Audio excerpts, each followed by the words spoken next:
Hello everyone, Equipment and welcome to my build guide for my Cleave duelist. As you can see in the footer right here, this character will have high damage, and it also can use both Cleave and it can also use Ice Crash to a very good degree. And this character have more life than it had before. Before it had only 4,000 life, now it have 5,000. And I'm pretty much using the same gear as before, and I'm gonna go over that in just a second. But first I'm gonna go over my passive skill tree, and as I said before, if you watch my other build guides, if you have any question about the builds or the gear I'm using, ask me in the comments. I'm gonna start by going over my passive skill tree. Starting as a duelist, you can do this as a marauder. You can take the melee damage way, or you can take the life and arm way, or you can take both of the ways. Here you can do that as well. You can take the attack speed here, or you can take the physical damage here. That's just up to you. I went for most of the arena, bravery, and art of the gladiator. And if you can't see my cursor on the screen, I don't know why it doesn't show, because I want to show what I'm actually pointing my mouse against. So I'm gonna see if I can fix that later. Dual damage, because this is a dual build. Dual damage. I took Cloak and Shame because I like the element of resistance. And I also want evasion, reddening and armor. And some life here. Golem's Blood, it's a very good note now. And I went for Amber Dexterity, the best dual note in the entire game, if you ask me. I also went for Iron Reflexes. And also took Vitality Void. This build do not using mana. You can use what was the name for that now? Blood Magic Gem, or you can use a special weapon I'm gonna show later. And also before I did anything else, I went this way to take Twin Terrors and Tech Skin. After I took in that, I just went out straight up here. But I did not go for the big life wheel up here. As you can see, this is a little bit later in the game. So I went for this strength here, went down here to take Bloodless. You can take them when you're leveling, or you can take them when you have a much higher level. That's just up to you. Take it whatever you feel you need some extra survivability. I went up here, went for Judgment. And then I took Cleaving and Slaughter. The best axe notes in the game, if you ask me. Another offensive option you can do if you have high level is actually went for Splittering Strike. It's a really good note. And I had it before and I took it away, and I had it again and I took it away. It's hard for me to actually decide if I'm gonna use it or not. But it is an incredible amount of damage for axes. So it's a very powerful note. And but you need to take 2 notes to get to it. But that's up to you. But if you're taking this one, you will have much higher damage, about 10,000 more in damage. But you're going to be sacrificing some protections. You need to take 2 notes to get to it. When I was up here with the Resolute Nature, I do not take in Resolute Nate. This is a crit build. I went for Dismembering. You can take this one, but it's a little bit too little critical strike multiplier, if you ask me. And again, the rest of it is just protection. It is armor mastery. I like to take Diamond Skin. I know many people don't take Diamond Skin, but I really like this note. Also like Warrior's Blood. I took in versatility of many reasons. I need the dexterity, intelligence, but also the accuracy is really nice. Heart of the Warrior, really powerful note. Born to Fight, really good note. I took Strong Aim, but there are other options.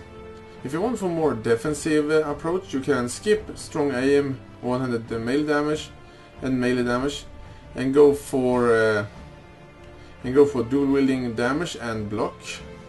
They will give you a little bit more in block chance and give you some damage. But I went for a little bit more offensive alternative and took Strong Aim.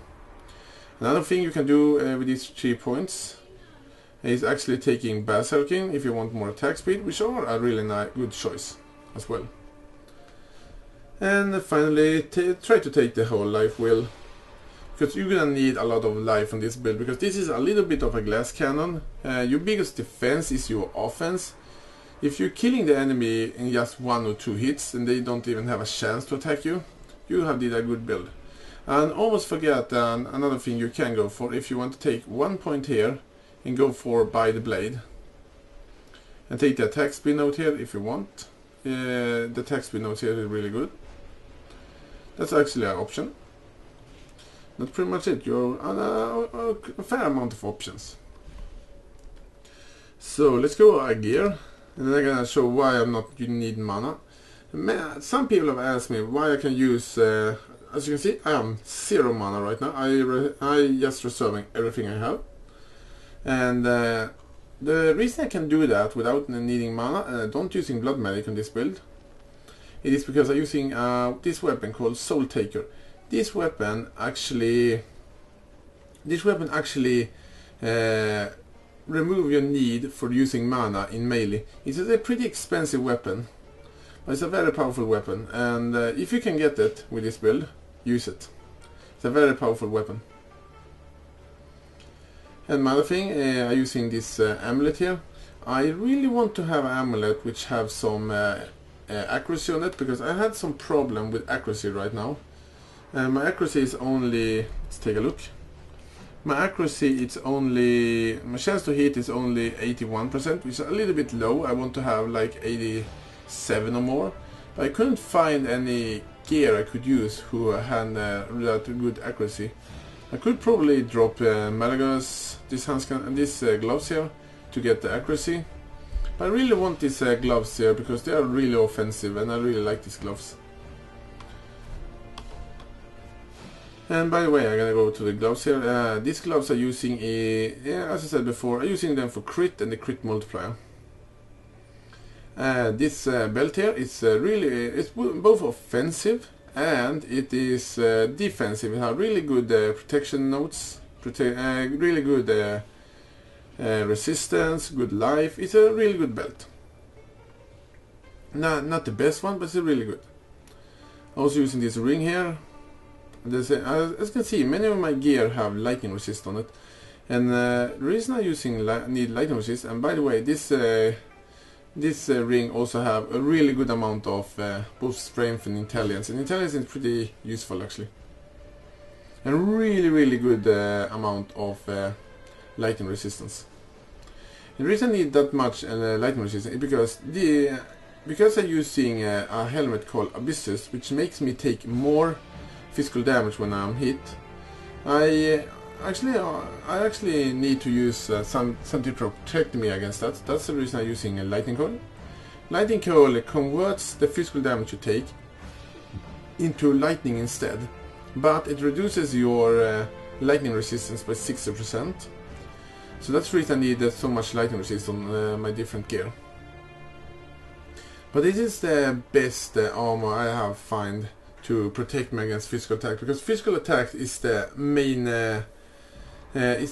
hassle for this build, and that's the thing I died mostly to. So you need to be careful against physical damage.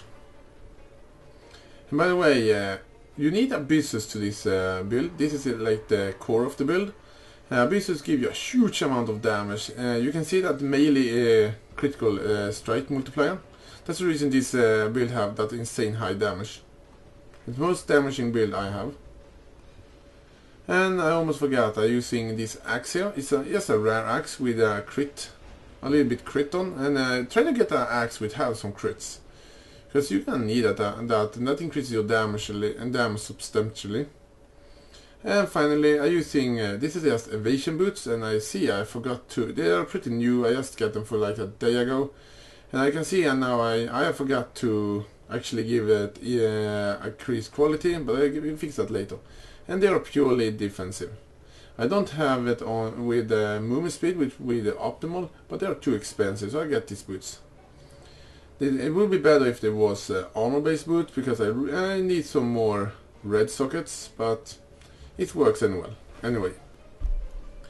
So let's go over our setup. And as I said before, you can use Ice Crash with this build, and it works really well. My current damage right now with my auras is 61k damage, so I will probably, I mostly one-shot everything I hit, but you need to be careful against Reflect. I've died many times because I went onto a Reflect pack and just swing at them, and yeah, I crit and I instantly kill both them and myself. So be careful with the crits, with the reflects. And there are things now to deal with reflects. You can use your favorite attack against reflect. And you're gonna use a skill called, let's see what's the name now, Abyssal Call. That makes the enemy can't lich from you, can't reflect back to you. Or just be careful. And my setup for my Cleave, which are the skill I'm using the most, it is faster attacks, and here we have Cleave, faster attacks with physical to lightning, which are one of the most important skills to this build. Because this build wants to have as many multiplier on your damage as possible, and more multiplier to your damage.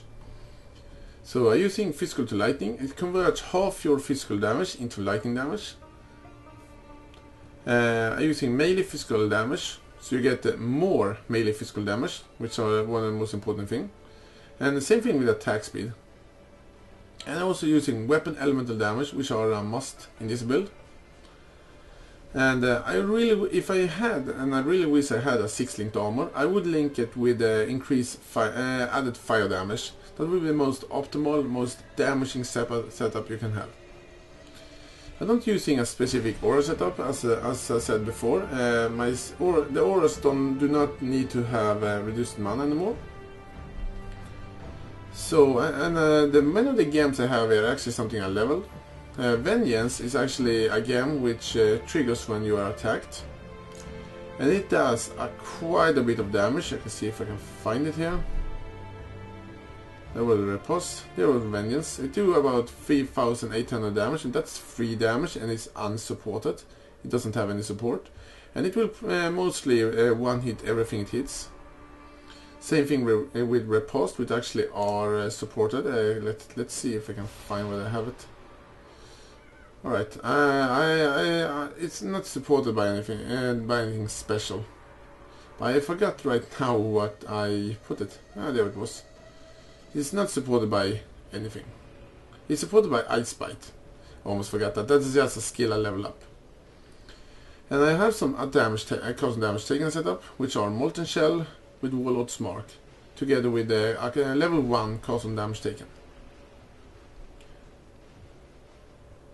So that's it. What more do we have? My movement, it is Leap Slam, using Leap Slam together with faster attacks. That's my main way to travel fast. To be able to just Leap Slam around. And the auras I'm using, it is Hatred, Herald of Ash, and Arctic Armor. Arctic Armor to give a little bit more protection against Abyss's negative effect, and also give me a protection against fire. It's not as powerful as it was before. You can see I take 12% less fire damage, and this is a level 20 or level 18 Arctic Armor. And that's pretty much my build. If you have any question about the build or this video, or just a question about Path of Exile, please ask them in the comments, and I can do my best to answer them. And I'm gonna try to fix so you can see my my cross on the screen when I try to show things. I know people have asked me why, and have asked me why they can't see it, and I don't know why. I need to fix that. But anyway, thanks for watching everyone, and I see you guys next time.